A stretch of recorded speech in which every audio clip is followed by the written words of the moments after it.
अस्सलाम वालेकुम स्टूडेंट्स, कैसे हैं आप लोग। मास्क उतार लूं। कैसे हैं आप लोग। उम्मीद है आप लोग अपने अपने घरों में खैरियत से होंगे और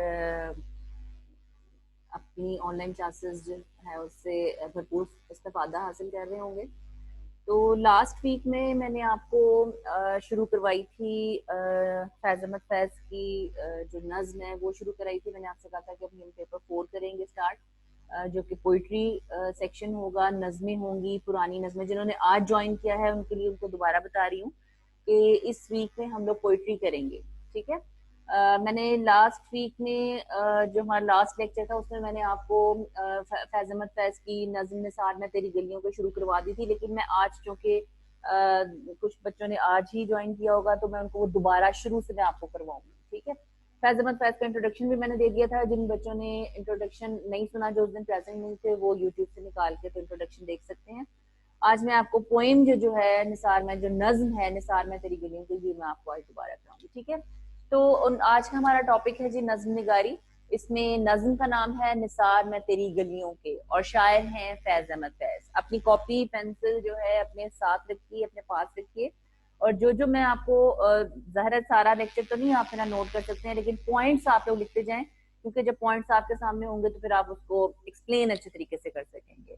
आपको पता चल जाएगा। बाज़ औक़ात ये होता है कि जैसे बंद आप तशरीह करने लगे हैं तो आपको आइडिया नहीं होता कि इस बंद में क्या है, या कोई एक लाइन भी अगर आपको ठीक तरह से समझ में नहीं ना आ रही तो वो उसका सारा जो बंद की तशरीह है वो आपकी ठीक नहीं होती है।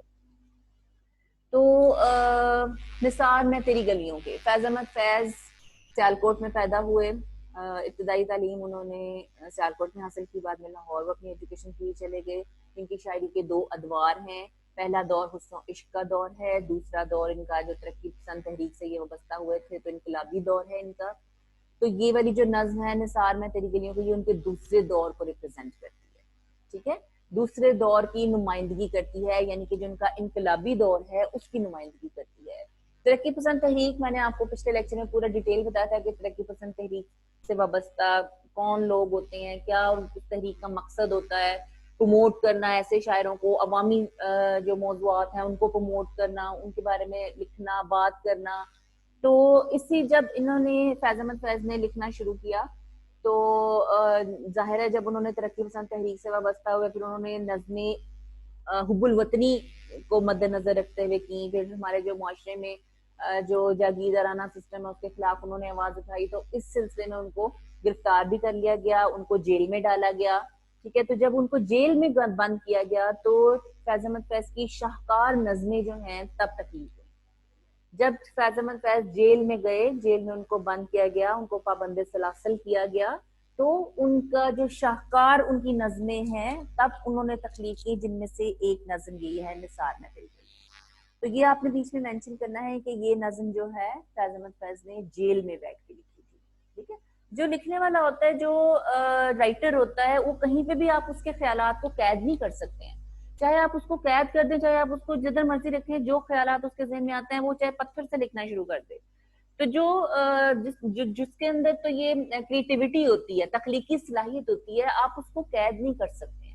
आप उसको सलाखों में तो कैद कर सकते हैं, लेकिन उसके दिमाग को नहीं आप कैद कर सकते, उसको सोचने पे आप पाबंदी नहीं लगा सकते हैं, ठीक है। तो ये नज्म उन्होंने, बल्कि आपके सिलेबस में जो तीनों नज्में हैं उन्होंने जेल में बैठ के लिखी हुई है।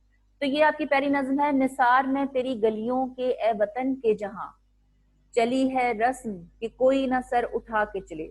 मुझे उम्मीद है आपने किताबें तो ले ही ली होंगी, तो किताबों पे नजर रखिए, मैं रीडिंग कर रही हूँ तो आप साथ साथ उसको पढ़ें। देखिए, जो कोई चाहने वाला तवाफ को निकले, नजर चुरा के चले, जिस्म जान बचा के चले, है अहले दिल के लिए अब ये नज्म बस तो कुशाद के संग व खिश्त मुकय्यद हैं और सग आजाद। इस बंद में शायर कहते हैं कि ए वतन मैं तेरी गलियों पे कुर्बान हो जाऊं। जाहिर है शायर को अपने वतन से बहुत मोहब्बत है। वो अपनी वतन की मोहब्बत की खातिर ही तो वो जेल में गए हैं, वो कैद में गए हैं। वो कहते हैं कि ए वतन मैं तेरी गलियों पे कुर्बान हो जाऊं। यहाँ पे नई रस्म चली है, नए यहाँ के तकाजे हैं, नए यहाँ पे रस्म रिवाज जो हैं वो बनाए गए हैं कि कोई इंसान अपनी मर्जी से जिंदगी नहीं गुजार सकता। कोई इंसान सर उठा के चलने का मुराद है कि कोई इंसान अपनी जिंदगी अपनी मर्जी से नहीं गुजार सकता है। और अगर कोई तुझसे मोहब्बत करने वाला, ए वतन अगर कोई तुझसे मोहब्बत करने वाला इन गलियों में निकलता भी है तो उसको लोगों से छुप छुपा के, बच बचा के, अपनी नजरें चुरा के निकलना पड़ता है कि कोई हमें देख तो नहीं रहा, कि कोई हमें कोई अच्छा काम करते हुए या हमें बोलते हुए कोई सुन तो नहीं रहा, कि हमें कैद तो नहीं कर दिया जाएगा। तो एक खौफ का आलम है, एक खौफ का मंजर है कि उस खौफ में इंसान जो है वो दुनिया, उस खौफ में जो दुनिया है वो अपनी जिंदगी गुजार रही है। ठीक है, और ये मेरी नज्म है अहले दिल के लिए। अहले दिल क्या होता है? दिल वालों के लिए। कहते हैं कि मेरी ये नज्म उन लोगों के लिए है जो कि सोचने समझने की सलाहियत रखते हैं, जिनके के दिल में आप अगर कुछ कहें या आप उनको कोई नसीहत करें या उनको कोई बात बताएं तो उस पर सोचने का जो है वो अमल आपको दिखा सकें, सोच सकें, समझ सकें। दिल वालों के लिए मेरी ये नज्म है कि संग व खश्त मुकैयद है, कि ईंट और पत्थरों को तो कैद कर दिया गया है। इसमें उन्होंने एक मिसाल दी है, ठीक है, तशबीह दी है उन्होंने। किस चीज से तशबीह दी है? जालिम लोगों को कुत्तों से तशबीह दी है, और उन कुत्तों को मारने वाली जो ईंटें पत्थर है, ज़ाहिर है कुत्तों को आप मारने के लिए ईंट पत्थर का इस्तेमाल करते हैं उनको धुतकारने के लिए, तो वो ईंट पत्थर जो है वो लोग हैं जो कि उनके खिलाफ आवाज उठाते हैं। जालिम लोग तो कुत्तों की तरह आजाद फिरे हैं। इस लाइन का मतलब है कि संगो खिश्त मुकैयद हैं और सग आजाद, कि जालिम लोग कुत्तों की तरह, जो जालिम लोग हैं, खूनख्वार लोग हैं, जो भेड़िए हैं, वो तो आजादाना घूम फिर रहे हैं, और उन भेड़ियों के खिलाफ आवाज उठाने वाले, उन जालिम लोगों के खिलाफ आवाज उठाने वाले लोगों को कैद कर दिया गया है। ठीक है, आगे कहते हैं बहुत है जुल्म के दस्ते बहानाजू के लिए। दस्ते बहानाजू मतलब जुल्म करने के लाखों बहाने मौजूद हैं। दस्त होता है, वैसे दस्त का लफ्जी मतलब होता है हाथ, ठीक है। बहाना जू के लिए, बहाना मतलब एक बहाना चाहिए। जुल्म करने वाला रहता है, देखिए मेरी बात सुने, अगर किसी ने किसी पर जुल्म करना है ना, चाहे वो कोई पुलिस वाला है, चाहे कोई जालिम जागीरदार है, चाहे वो कोई रिश्तेदार है, चाहे वो, आप दुनिया में इर्द गिर्द अपनी नजर दौड़ाएं, अगर किसी ने किसी को पे जुल्म करना है तो उसके लिए लाख बहाने मौजूद है। किसी ना किसी बहाने से वो उस पर जुल्म करेगा, चाहे वो उसको मेंटली टॉर्चर करे, चाहे वो उसको फिजिकली टॉर्चर करे, चाहे जिस्मानी उसको तशद्दुद करके उस पर जुल्म करे, चाहे जहनी तशद्दुद करके उस पर जुल्म करे। ठीक है, तो जुल्म करने वालों के लिए दुनिया में बहुत, अगर आप देखें, इसकी मिसाल मैं आपको दूंगी, अगर पुलिस वाला किसी के खिलाफ कोई ठान ले कि मैंने इसको पकड़ना है, तो बहुत से तरीके हैं उसको पकड़ने के। आप उसके घर में स्मगलिंग का माल छुपा दें, कोई किसी तरीके से उस पर कोई ऐसा केस बनाने के लिए बहुत से बहाने हैं।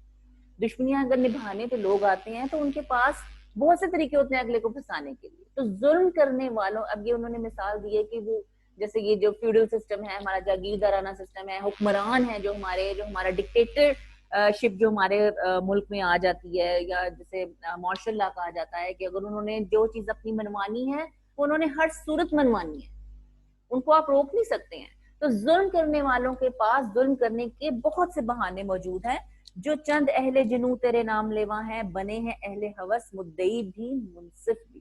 ठीक है, कि इसमें पहली दो लाइनें मिलेंगी कि बहुत है जुल्म के दस्ते बहाना जुगली जो चंद अहले जुनू थे। वो कहते हैं कि जो चंद तुझसे मोहब्बत करने वाले बचे हैं, क्योंकि बहुत बहुत थोड़े से लोग तेरे इस दुनिया में जो है वो तुझसे मोहब्बत करने वाले बचे हैं। ज्यादातर जालिम लोग हैं, बहुत थोड़े लोग हैं जो तुझसे मोहब्बत करने वाले बचे हैं।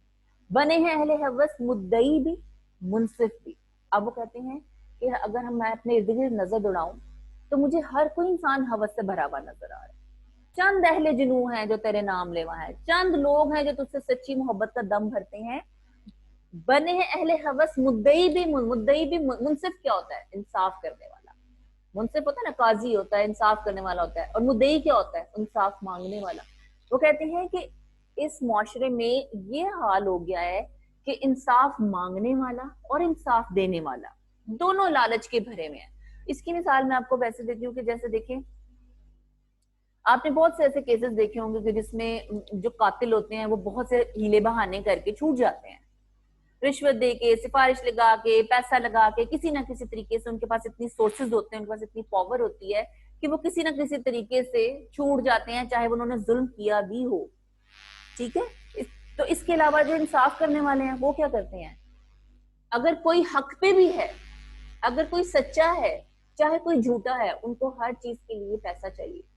आप अपने इर्द गिर्द नजर दौड़ाएं, आप देखें वकीलों के पास आप जाएं, अगर किसी भी आपको लॉयर के पास अगर जाने का इत्तेफाक हो तो आपको बहुत सारी फीसेस देनी पड़ती हैं। और खास तौर पे अगर वो देख लें कि ये मजबूर इंसान है, मजबूर तबका है, तो उसको तो बहुत ही ज्यादा, जिसे कहते हैं ना, घसीटा जाता है, रगड़ा जाता है। तो ये हमारे, वो कहते हैं कि हमारे मुआशरे का ये आलम हो चुका है कि इंसाफ देने वाला और इंसाफ लेने वाला दोनों ही हवस, हवस क्या होता है, लालच, लालच के भरे हुए हैं सब।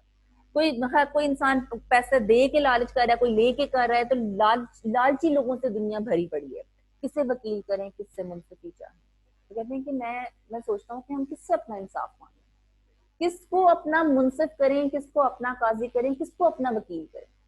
यहाँ तो मतलब कहते हैं ना, आवे का आवा ही बिगड़ा हुआ है कि आप जिसके पास जाते हैं लालच से भरा हुआ है, हम किससे अपना वकील करें, किससे हम इंसाफ मांगे, किससे हम जो है वो इंसाफ का तकाजा करें। मगर गुजार में फिर आगे फिर साथ ही उनकी उम्मीद आ जाती है, थोड़ी सी नाउमीदी का अगर वो इजहार कर रहे हैं, आप देखें कि इसमें नाउमीदी और उम्मीद दोनों साथ साथ चलते हैं।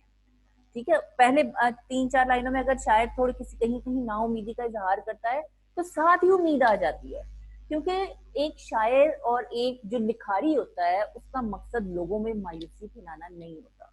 ठीक है, एक अच्छा शायर, एक अच्छा जो तख्लीककार जिसमें कहती हूँ, जिसे मुसन्निफ कहते हैं, जिसे शायर कहते हैं, आप किसी भी अच्छे बड़े राइटर की कोई भी तख्लीक उठा कर देखें, वो कभी भी माशरे में मायूसी नहीं फैलाएगा।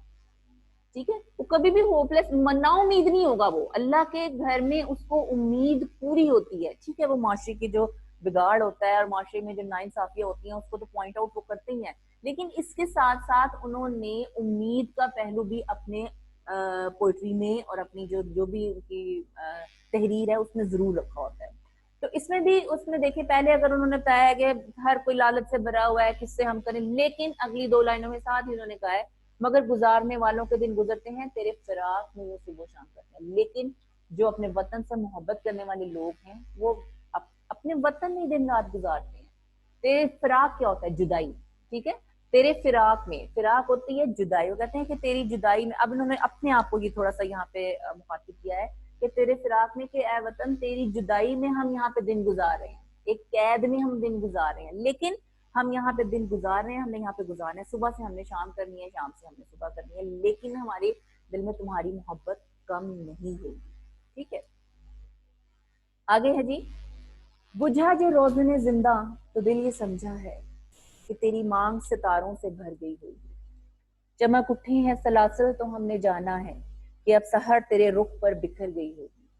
गर्ज तसव्वुरे शामो सहर में जीते हैं, गिरफ्ते सायाए दीवारों दर में जीते हैं। ठीक है, इसमें भी बहुत ही खूबसूरत उन्होंने तशबीहात और इस्तारात का इस्तेमाल किया है। उन्होंने उन्होंने बताया है लोगों को कि बुझा जो रोज़ने जिंदा, वो कहते हैं कि अब उन्होंने जेल में है, मैंने आपको बताया था कि जेल में वो कैद में ये नज्म लिख रहे हैं। रोजन, पहले मैं आपको लफ्जी मीनिंग बता रही हूँ। रोजन जिंदा, रोजन क्या होता है, रोजन होता है, अगर आपने आपको पता है कि कैद खाने में कोई खिड़कियां दरवाजे कुछ इस तरह से नहीं होते, बस ऊपर एक छोटा सा रोशनदान होता है गोल। ठीक है, रोजन होता है बेसिकली, रोजन रोजन का मतलब है सुराख। ठीक है, जिंदा, जिंदा क्या होता है, जेल। वो कहते हैं रोजन जिंदा, जो कैद खाना है, जो जेल है, उसके ऊपर जो एक वो गोल सा रोशनदान होता है जिससे हवा और रोशनी अंदर आती जाती है। इसके अलावा तो जिंदान में कोई ऐसी खिड़कियां दरवाजे नहीं होते हैं कि जहाँ से कि हवा आए, रोशनी, बस एक छोटा सा सुराख होता है जहाँ पे वो सलाखें लगी होती हैं और जहाँ से रोशनी और हवा अंदर आती है। तो अब पहली लाइन में कहते हैं बुझा, बुझा यानी कि जब उस सुराख को जो कैद खाने में बैठे हुए जो मुजरिम होते हैं या जो मुलजम होते हैं, वो उस रोशनदान को देख के सुबह और शाम का अंदाजा लगाते हैं। क्योंकि बाकी तो अंदर नहीं पता चलता कि बाहर कैसा मौसम है, धूप है, छाँव है, रात है, दिन है, तो उन्हें किसी चीज का अंदाजा, किस चीज का, उन्हें दिन और रात का अंदाजा किस तरीके से होता है, वो जो ऊपर रोशनदान बना होता है। बुझा, बुझा से मुराद ये कि जब वहां पे अंधेरा हो गया। रोजन जिंदा, जब कैद खाने का जो रोशनदान है, जब वहां पे अंधेरा हो गया, जब वो बुझ गया, तो दिल ये समझ आता है कि तेरी मांग सितारों से भर गई होगी। मांग सितारों से भर गई होगी से क्या मुराद है कि यानी अब मेरे मुल्क में अंधेरा हो गया है, सितारे निकल आए हैं, मेरे मुल्क की जो में रोशनी जो है वो कहाँ खत्म हो गई है, रात हो गई है। तो अब रात का अंदाजा उन्हें किस तरह से होता है कि जब वो रोशनदान में अंधेरा हो जाता है, बिल्कुल डार्क हो जाता है। चमक उठी है सलासल। ठीक है, सलासल क्या, मैंने आपको बताया था कि जो रोशनदान होती है उसमें जो सलाखें लगी होती हैं, ऐसे 4-5 जो सलाखें लगी होती हैं, वो सलासल होता है। वो सलाखें रोशनदान में लगी हुई सलाखें, ये कहते हैं कि जब रोशनदान में लगी हुई सलाखों पे जो चमकती हैं, जब उन पर रोशनी पड़ती है, तब हमें अंदाजा होता है कि अच्छा ये जैसे जैसे वो रोशनी तेज होती जाती है वैसे वैसे हमें दिन का अंदाजा होता जाता है कि अच्छा अब दोपहर हो गई है, अब सुबह की रोशनी और तरह की होती है, दोपहर की और तेज तरह की रोशनी होती है, शाम की थोड़ी ढलकी हुई रोशनी होती है। तो उस सलाखों पे जो चमकती हुई रोशनी पड़ती है उनको देख के हम अंदाजा लगाते हैं कि अच्छा अब मेरे वतन में कि अब सहर तेरे रुख पर बिखर गई होगी। ठीक है, अब देखें इन्होंने कैसी कितनी खूबसूरत तशबीहात, रात को उन्होंने किसे तशबीह दी है कि मांग सितारों से भर गई होगी, इसका मतलब है कि रात हो गई। सुबह को उन्होंने किससे तशबीह दी है, सहर तेरे रुख पर बिखर गई होगी, गोया कि इसमें उन्होंने वतन को अपने महबूब का दर्जा दिया है। ठीक है, कि जैसे वो महबूब के तस्वर करते हैं कि महबूब की मांग जो है वो सितारों से भर गई होगी, तो रात हो गई है, तो महबूब के चेहरे पे रोशनी पड़ी है, तो सहर तेरे रुख पर के सुबह हो गई होगी। तो ये खूबसूरत तशबीहात और इस्तारात का उन्होंने इसमें इस्तेमाल किया है। गर्ज तस्वरे शामो सहर में जीते हैं, गिरफ्ते साया दीवारों दर में जीते हैं। वो कहते हैं कि बस गर्ज ये कि हम सुबह, तस्वर क्या होता है, ख्याल। ठीक है, शामो सहर, शाम होती है शाम, सहर होती है सुबह, गिरफ्ते साया दीवारों दर, गिरफ्ते साया दीवारों दर यानी गिरफ्त है ना, दीवारों दर यानी कि चार दीवारी है, आपके चारों तरफ दीवारें हैं और उस दीवारों के साए में ही आपने जिंदगी गुजारनी है। कहते हैं कि बस ये हम यहाँ पे बैठे हुए हैं और उस रोशनदान को देखते रहते हैं, सुबह से हम शाम होने का इंतजार करते हैं, शाम से हम सुबह होने का इंतजार करते हैं। तो बस इसी तरीके से हमारी जो जिंदगी है वो आजकल गुजर रही है कि हमारी सुबह हो रही है, शाम हो रही है और हम इससे अपनी जिंदगी गुजार रहे हैं। और गिरफ्त साया दीवार, हमारे जो चारों तरफ दीवारें हैं ये हम इसकी गिरफ्त में हैं, ऐसा लगता है कि जब हम इसमें कैद हैं और हम इस कैद खाने में जिंदगी गुजार रहे हैं, अपने वतन का तस्वर करके, अपने वतन की मोहब्बत का तस्वर करके। ठीक है, तो ये तीन बंद मैंने आज आपको करवाए हैं। तो आप ऐसा कीजिएगा कि साथ साथ ही जो है वो इसकी तशरीह कर लें, क्योंकि जब बहुत ज्यादा काम हो जाता है तो फिर तशरीह लिखनी आपके लिए मुश्किल हो जाती है। ठीक है, तो मैं अभी आपको ये जो आखिरी जो दो बंद हैं वो अभी मैं आपको नहीं करवा रही हूँ, वो मैं आपको इंशाल्लाह परसों करवाऊंगी, ताकि आपकी जो पूरी ये नज्म है वो आपकी परसों तक कंप्लीट हो जाए और आप इसको अच्छे तरीके से जो है वो लिख के तो फिर एक ही दफा मुझे सेंड कीजिएगा। अभी आपने अगर ये इन तीन बंद की तशरीह अगर आपने लिख भी ली है तो फिर भी आप मुझे अभी आपने मुझे सेंड नहीं करनी है। ठीक है, आज के लिए आपकी वर्कशीट रिटर्न आपने मुझे काम सेंड नहीं करना। ये तीन बंद की तशरीह जो मैंने आज आपको बताए हैं पॉइंट्स वो आप अपनी कॉपी पे लिख लें और परसों जब मैं आपको ये भी दोनों बंद करवा दूंगी तो फिर आगे से आपने इसी को कंटिन्यू करके तो वो जो बंद है उसकी तशरीह मुझे आपने सेंड करनी है। ठीक है, अभी बहुत ज्यादा आपको नहीं कराऊंगी क्योंकि ये अभी स्टार्टिंग है आपका, तो तशरीह भी आप लोगों के लिए लिखना इतने ज्यादा वर्ड्स में पॉसिबल नहीं है एक ही वक्त में, इसलिए आपको आधी आधी करके करवा रही हूँ ताकि आप लोग आधा आज काम कर लें, आधा फिर आप परसों कर लें, तो फिर मुझे वर्कशीट जो है वो फिर आप सेंड करें। ठीक है, तो ये वाली बुक है जिन्होंने आज ज्वाइन किया है वो ये देख लें, ये किताब आपने लेनी है स्टूडेंट्स। ये फसीहा आसिफ की किताब लेनी है या सैयदा यास्मीन, ये जो किताब है सैयदा यास्मीन निगत शाह की किताब है। आप लोग बुक ले लें क्योंकि जब तक आप बुक नहीं लेंगे आपके सामने पोइट्री नहीं होगी, आप इसकी तशरीह नहीं कर पाएंगे। ठीक है, तो ये बुक आप ले लें बाजार से जाके, क्योंकि जब तक बुक नहीं होगी आपका काम ठीक तरह से नहीं होगा। अगर जिन लोगों के पास बुक नहीं है या तो फिर वो नेट से सर्च कर लें इस पोएम को, तो फिर उसको पोएम सामने रख के तो फिर आप उसको तशरीह इसकी करें। ठीक है, तो मुझे उम्मीद है आपको इसकी समझ आ गई होगी। इसके अलावा अगर आपको कोई क्वेश्चन है, कोई आंसर है, कोई क्वेश्चन आपने मुझसे पूछना है, सवाल करना है इस तशरीह के बारे में, तो आप लोग कर सकते हैं। ठीक है, अपना ख्याल रखिएगा। अल्लाह हाफिज।